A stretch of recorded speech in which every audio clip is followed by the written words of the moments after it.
بسم الله الحمد لله والصلاة والسلام على رسول الله وعلى آله وصحبه ومن والاه أما بعد فسنكمل إن شاء الله تبارك وتعالى مستعينين بالله عز وجل دروسنا في كتاب الفقه الميسر في ضوء الكتاب والسنة. واليوم سنبدأ إن شاء الله تبارك وتعالى الباب السابع من كتاب الطهارة في الغسل. Nous allons continuer إن شاء الله تبارك وتعالى tout en demandant l'aide d'Allah subhanahu wa ta'ala et son assistance. Nous allons continuer l'étude de Al-Fiqh al-Muyassar fi Daw' al-Kitab wa Sunnah. Nous sommes toujours dans le chapitre de la purification. Et aujourd'hui, Inch'Allah tabaraka wa ta'ala, nous allons étudier ce qui concerne Al-Ghusl, les ablutions majeures. Les ablutions majeures. Donc ils disent حفظهم الله تبارك وتعالى المسألة الأولى معنى الغسل وحكمه ودليله. Premièrement, la définition de Al-Ghusl, qui veut dire les ablutions majeures, son jugement religieux et les preuves de cela. Premièrement, معناه الغسل لغة مصدر من غسل الشيء يغسله غسلا وغسلا وهو تمام غسل الجسد كله. Donc dans la langue arabe, linguistiquement, al-ghusl, ça vient du terme ou du verbe, c'est le fait de laver quelque chose. C'est le fait de laver quelque chose. Et religieusement parlant, تعميم الماء أو تعميم البدن بالماء. الغسل, les ablutions majeures. Religieusement parlant, تعميم البدن بالماء, c'est le fait de se laver d'une manière que l'eau touche l'ensemble du corps. C'est ça, al-ghusl, que l'eau touche ou parvient à atteindre l'ensemble du corps. Dans une autre définition chez les savants, استعمال ماء طهور في جميع البدن على صفة مخصوصة على وجه التعبد. Les définitions les plus complètes. Donc c'est le fait d'utiliser l'eau tahour, et nous avons expliqué auparavant ce que c'est l'eau tahour. Donc le fait d'utiliser l'eau tahour sur l'ensemble du corps, selon une façon précise, en vouant cet acte à Allah subhanahu wa ta'ala. Donc cette définition elle est plus complète. Donc c'est le fait d'utiliser l'eau tahour sur l'ensemble du corps selon une façon précise, ça veut dire elle a été précisée par la religion, selon une façon précise, en le vouant, ça veut dire cet acte, à Allah subhanahu wa ta'ala. Maintenant, son jugement religieux. Son jugement religieux. والغسل واجب إذا وجد سبب الوجوب. Les ablutions majeures, al-ghusl, est considéré comme wajib, est une obligation lorsqu'il y a sa raison, lorsqu'il faut. Ça veut dire lorsqu'il y a une raison qui oblige la personne de faire un ghusl, alors dans ce cas-là, il devient obligatoire. Donc, de cette expression, nous avons compris que parfois le ghusl, il peut être recommandé. Il peut être recommandé. Mais quand est-ce qu'il devient obligatoire?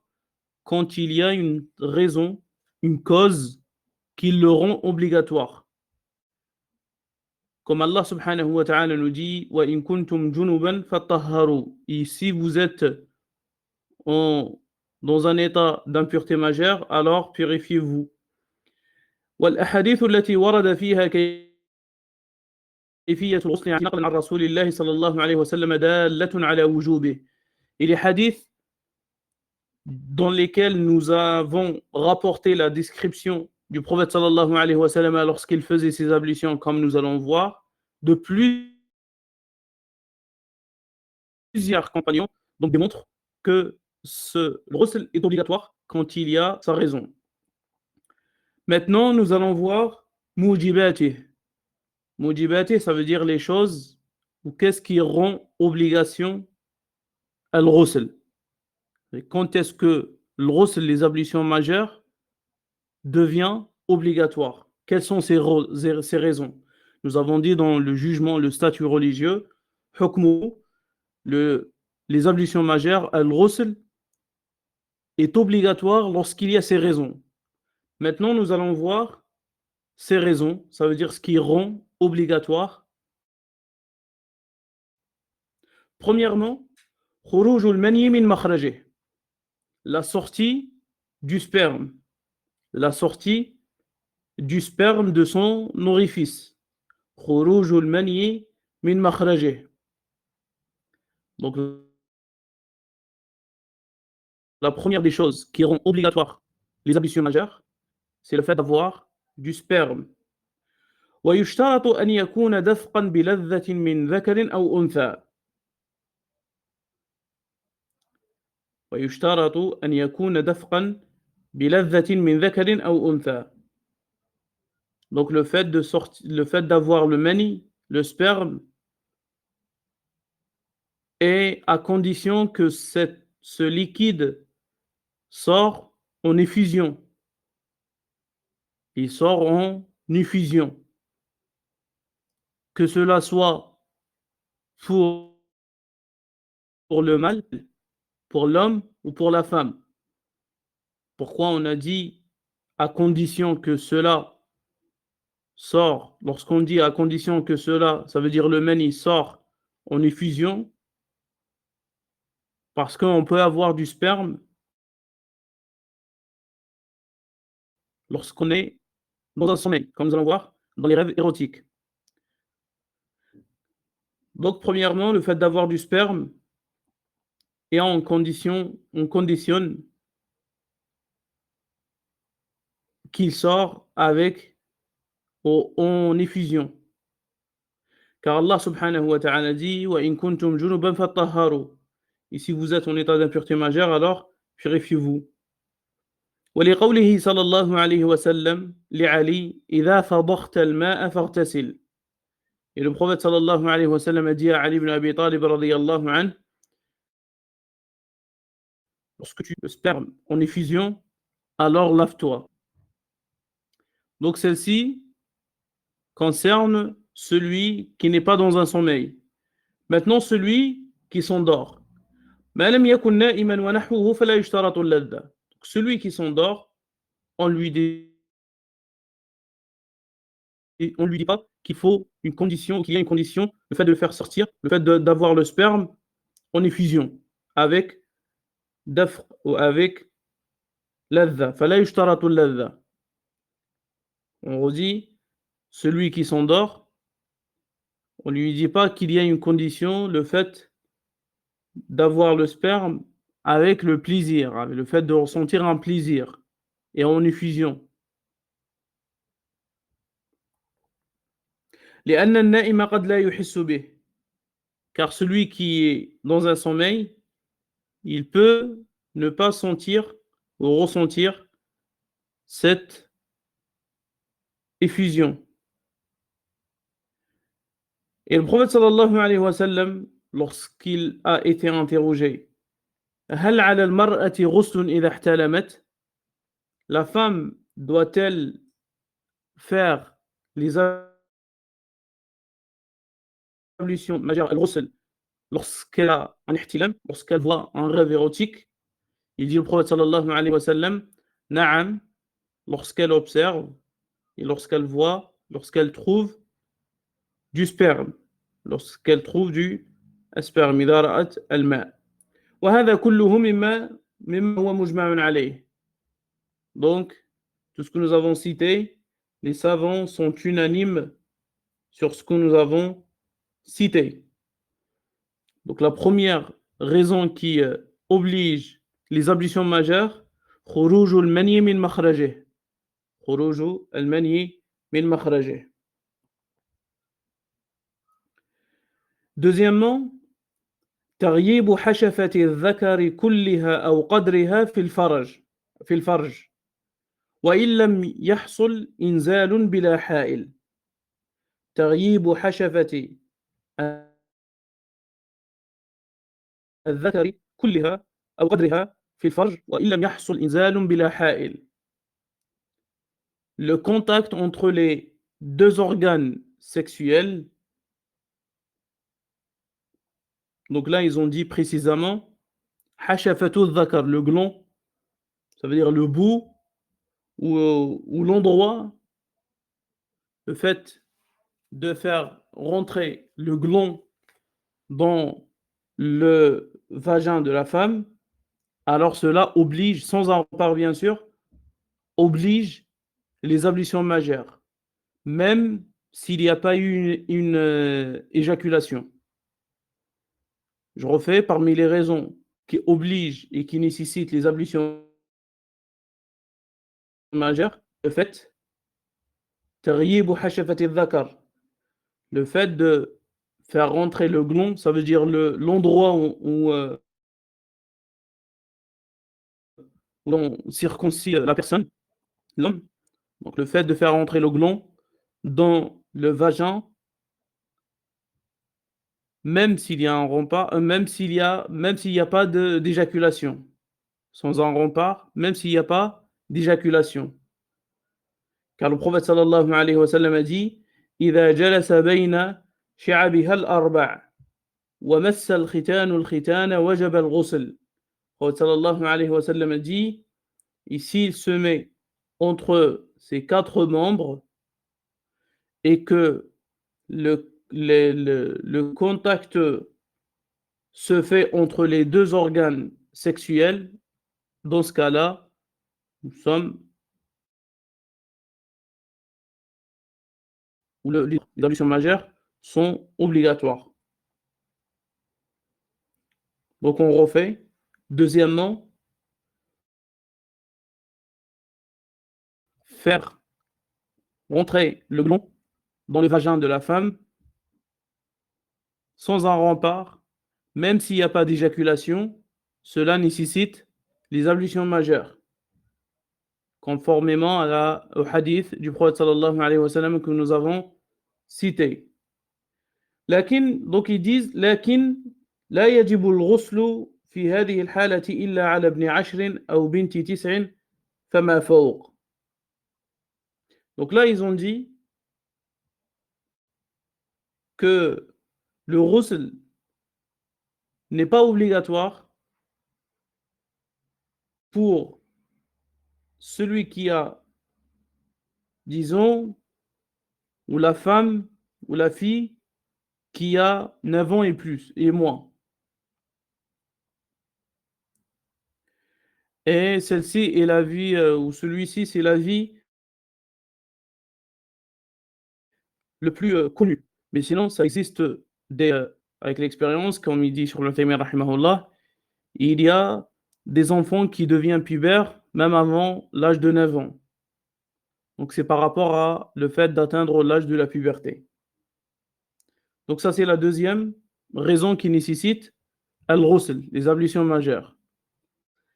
Troisièmement, islamul kafiri walau kana murtadda, la conversion à l'islam de celui qui était mécréant ou même pour celui qui était apostat.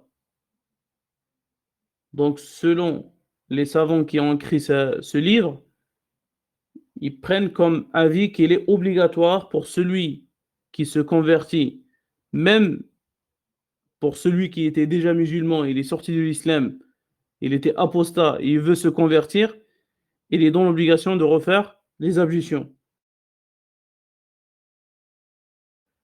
Bien sûr, les ablutions majeures al-ghusl. لأن النبي صلى الله عليه وسلم أمر قيس بن عاصم حين أسلم أن يغتسل. Car le prophète صلى الله عليه وعلى آله وسلم a ordonné Qays ibn Asim, lorsqu'il s'est converti, de faire le grand lavage, de faire al-ghusl.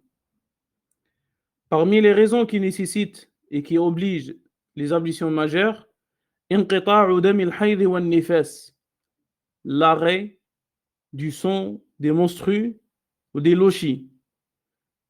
لحديث عائشة أن النبي صلى الله عليه وسلم قال لفاطمة بنت أبي حبيش إذا أقبلت الحيضة فدعي الصلاة وإذا أدبرت فاغتسلي وصلي. Car le prophète sallallahu alayhi wa sallam disait à Fatima bint Abi Hubaysh, car la grès, lorsque tu vois les menstrues, alors délaisse la prière. Et lorsque tu deviens pur, alors lave-toi et accomplis la prière. Et les lochis sont considérés comme les menstrues selon le consensus.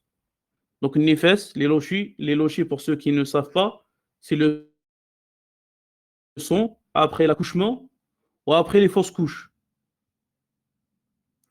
Et nous allons voir dans le cours de les menstrues, al-hayd, comment on peut déterminer les différents sons que la femme peut recevoir, et leur durée, et leur période, et tout ce qui en concerne, Inch'Allah, dans le cours du al-hayd.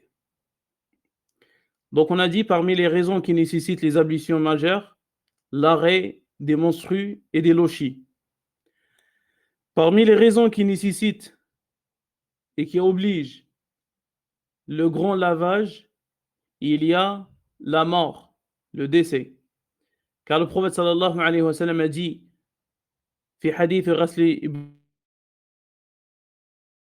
ابنته زينب حين توفيت, car le prophète sallallahu alayhi wa sallam a dit à propos de sa fille Zaynab radiyallahu anha lorsqu'elle est décédée, اغسلنها, lavez-la. وقال في المحرم اغسلوه بماء وسدر. Il dit à propos d'un autre défunt, lavez-le avec de l'eau et du cidre. وذلك تعبدا لأنه لو كان عن حدث لم يرتفع مع بقاء سببه. وهذا تغسيل لأجل الموت لا تغسيل لأجل حيض أو نفاس. Donc ce lavage est bien spécifiquement pour la mort et n'a aucun lien avec des menstrues ou des lochis ou du janaba ou autre chose.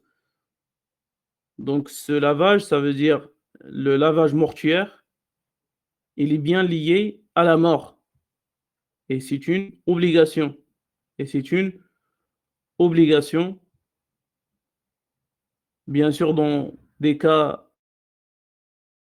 précis, spécifiques, au sujet desquels on rapporte des hadiths, qu'il y a certains cas où on ne lave pas les défunts, comme par exemple le martyr, comme par exemple s'il y a une nécessité où il n'y a pas d'eau, où il n'y a pas de... Donc il y a plusieurs cas spécifiques, mais dans la globalité, le lavage mortuaire reste une obligation. Une obligation fardu kifaya, une obligation communautaire. Une obligation communautaire.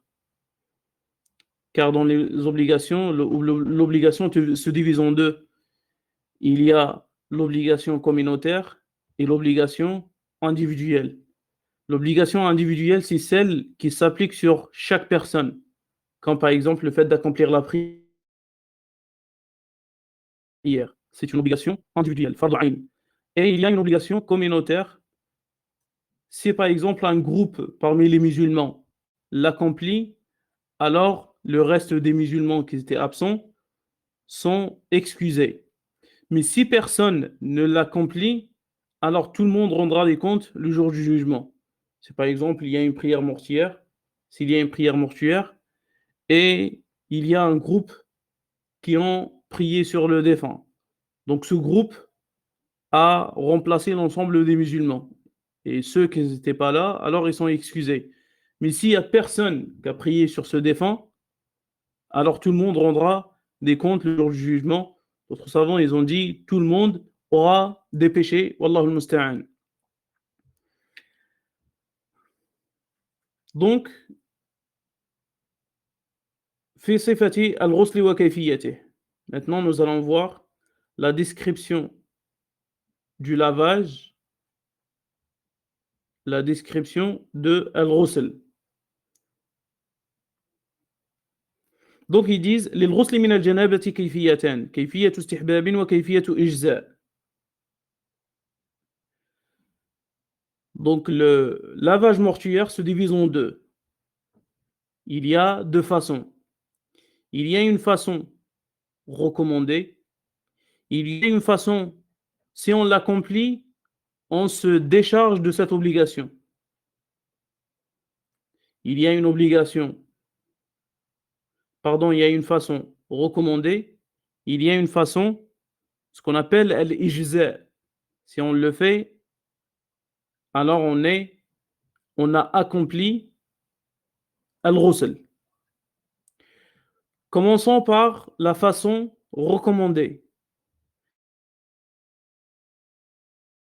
فهي أن يغسل يديه, ce fait de laver ses mains jusqu'au poignet.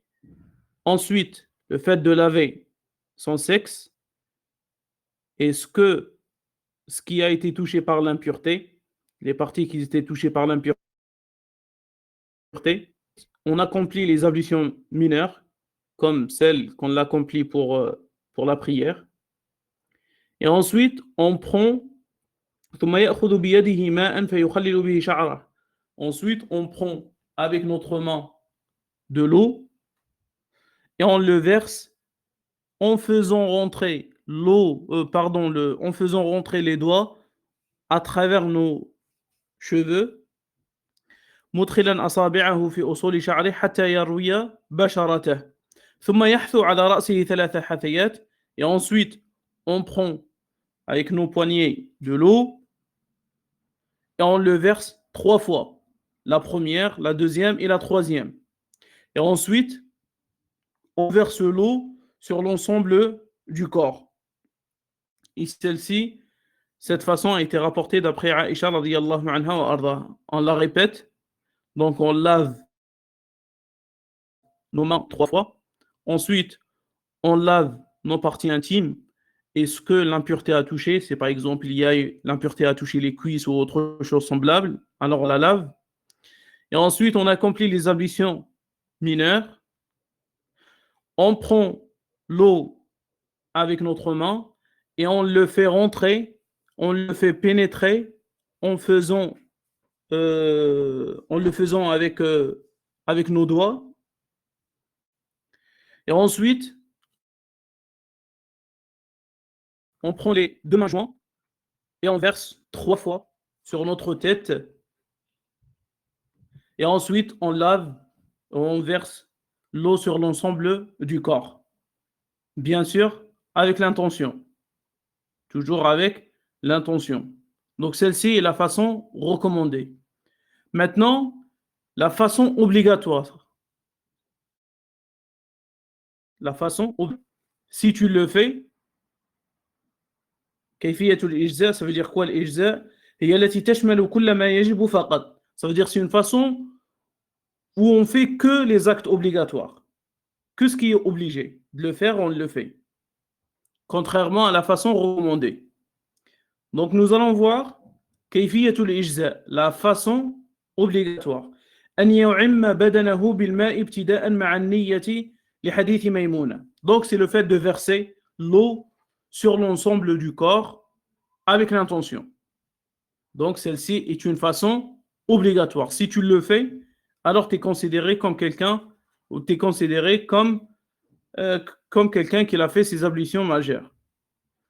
D'après Maïmouna radiyallahu anha wa ardaha, elle nous dit وضع رسول الله صلى الله عليه وسلم وضوء الجنابة. Donc le prophète sallallahu alayhi wa sallam a l'eau avec laquelle il va faire son lavage, son grand lavage. فأفرغ على يديه فغسلهما مرتين أو 3 ثم تمضمض واستنشق وغسل وجهه وذراعيه ثم أفاض على رأسه ثم غسل جسده فأتيته بالمنديل فلم يردها وجعل ينفض الماء بيديه. ومنه حديث عائشة وفيه ثم يخلل شعره بيده حتى إذا ظن أنه قد روى بشرته أفاض عليه الماء 3 مرات ثم غسل سائر جسده. Donc le prophète sallallahu alayhi wa sallam, comme elle dit Maïmouna radiyallahu anha wa ardaha, il a placé à côté de lui sallallahu alayhi wa sallam son eau pour qu'il fasse les ablutions majeures et il a versé l'eau sur ses mains jusqu'au poignet.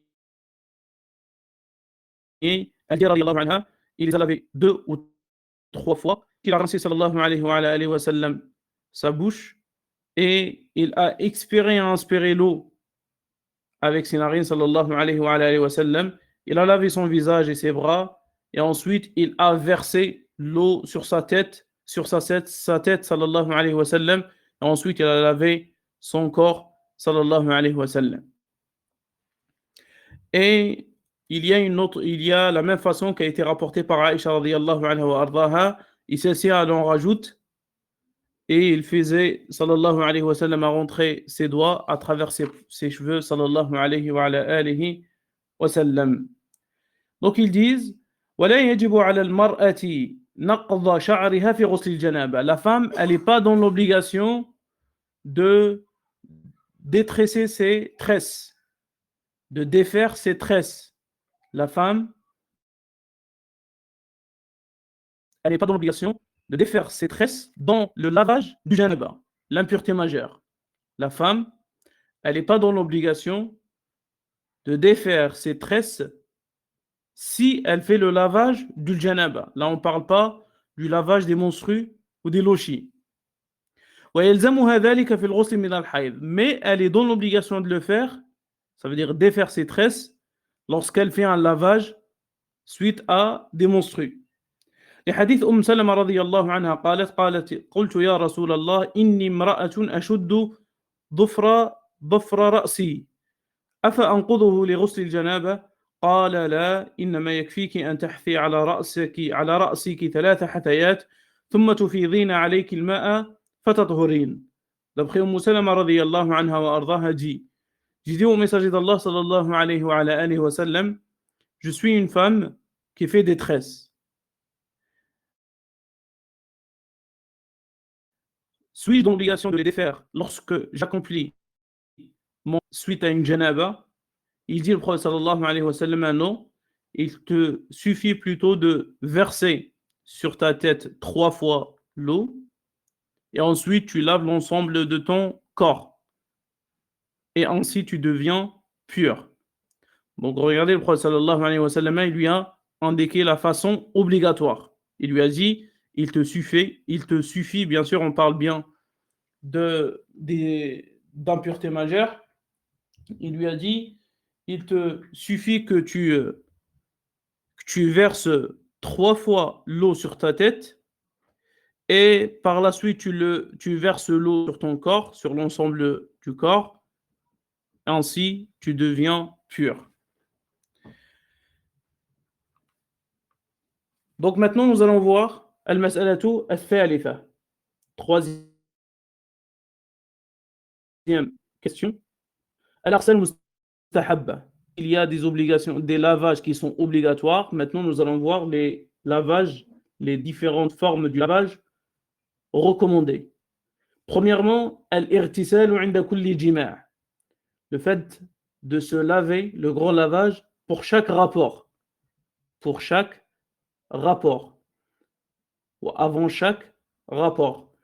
لحديث أبي هريرة رضي الله عنه لحديث أبي رافع أن النبي صلى الله عليه وسلم كان ذات ليلة يغتسل عند هذه وعند هذه قال فقلت يا رسول الله ألا تجعله واحدا قال لا هذا أزكى وأطيب وأطهر. Donc le prophète sallallahu alayhi wa sallam, comme il est rapporté d'après Abi Rafi' radiyallahu anhu, que le prophète sallallahu alayhi wa sallam, dans une nuit, il avait l'habitude de se laver comme il dit dans le hadith, chez tel et chez tel, parlant de ses épouses, sallallahu alayhi wa sallam. Je disais au message d'Allah sallallahu alayhi wa sallam, pourquoi tu ne fais pas un seul lavage pour le tout, ya Rasulallah? Le prophète sallallahu alayhi wa sallam a dit, celui-ci est plus pur et purifiant.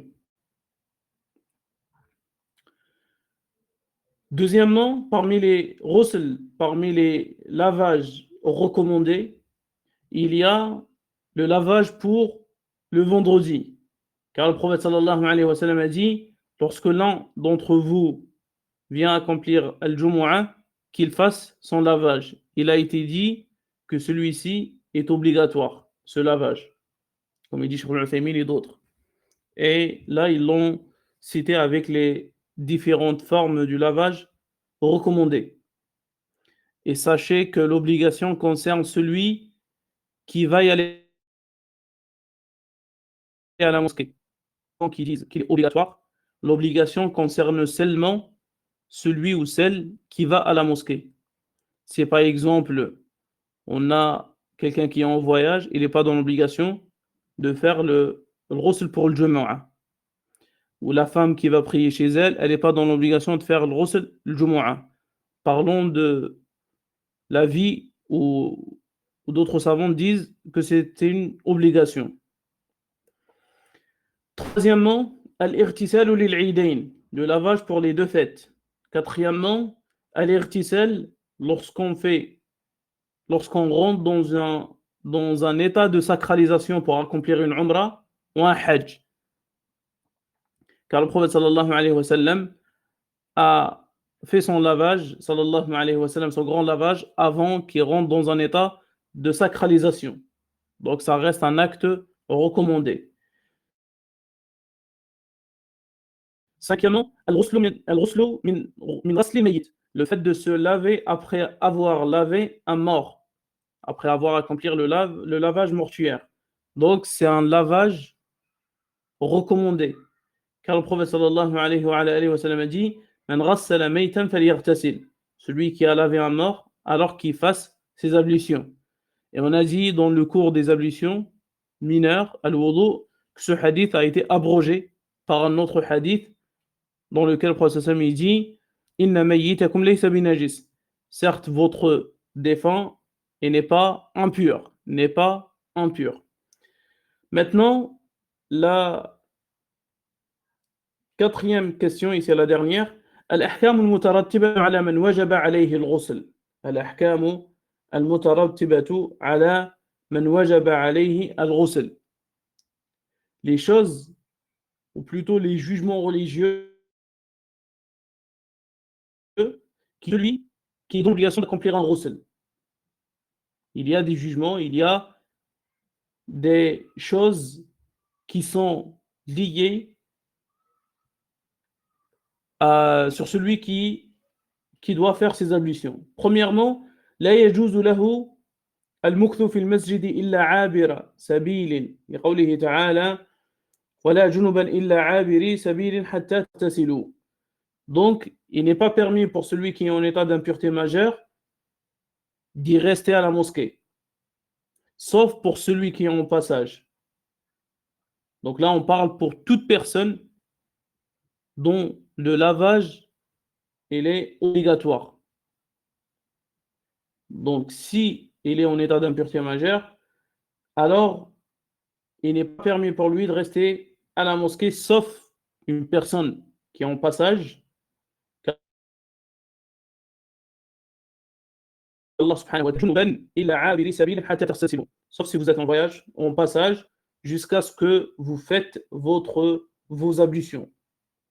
فإذا توضأ جاز له المكث في المسجد لثبوت ذلك عن جماعة من الصحابة على عهد النبي صلى الله عليه وسلم ولأن الوضوء يخفف الحدث والوضوء أحد الطهورين. Mais il peut rester quand même à la mosquée en accomplissant les ablutions mineures, car cela a été fait à l'époque du prophète sallallahu alayhi wa sallam par plusieurs savants.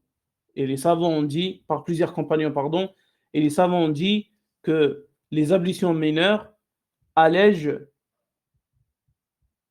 l'impureté, allègent al-hadath, l'état d'impureté. Donc il n'est pas permis de celui qui est dans l'obligation de faire son lavage, son grand lavage, de rester à la mosquée, à part s'il fait. Donc, bien, il n'est pas permis pour celui qui est résident. Il est permis pour celui qui est en passage. Mais il est quand même celui qui fait ses ablutions mineures, donc il peut toujours rester à la mosquée, que cela soit celui qui est en passage ou pas. Pourquoi? Parce que cela allège, comme il disait savant, al-hadath. Et nous avons expliqué dans les cours passés al-hadath. D'autres savants ont dit la femme qui a ses menstrues, elle peut quand même rester à la mosquée. Elle peut quand même rester à la mosquée selon une exception. Et ça, celui-ci est l'avis d'autres savants. لا يجوز له مس المصحف. il n'est pas permis pour celui qui est en état d'impureté majeure de toucher Al-Qur'an, le Coran. Car le prophète sallallahu alayhi wa sallam a dit La yamassu al-mushafa illa tahir. Nul ne touche le Coran si ce n'est une personne pure. Troisièmement, لا يجوز له قراءة القرآن فلا يقرأ جنوب شيئا من القرآن حتى يغتسل. Il ne lui est pas permis. Donc là, on parle pour celui qui est en état d'impureté majeure, janaba, suite à une janaba. Donc, il ne lui est pas permis de réciter le Coran, selon un avis. Donc, ne cesserait qu'un verset. Car d'après Ali ibn Abi Talib radiyallahu anhu قال كان عليه الصلاة والسلام لا يمنعه من قراءة القرآن شيء إلا الجنابة. Ali ibn Abi Talib radiyallahu anhu disait rien n'empêchait le prophète sallallahu alayhi wa sallam de réciter le Coran si ce n'est al-janaba, al-janaba.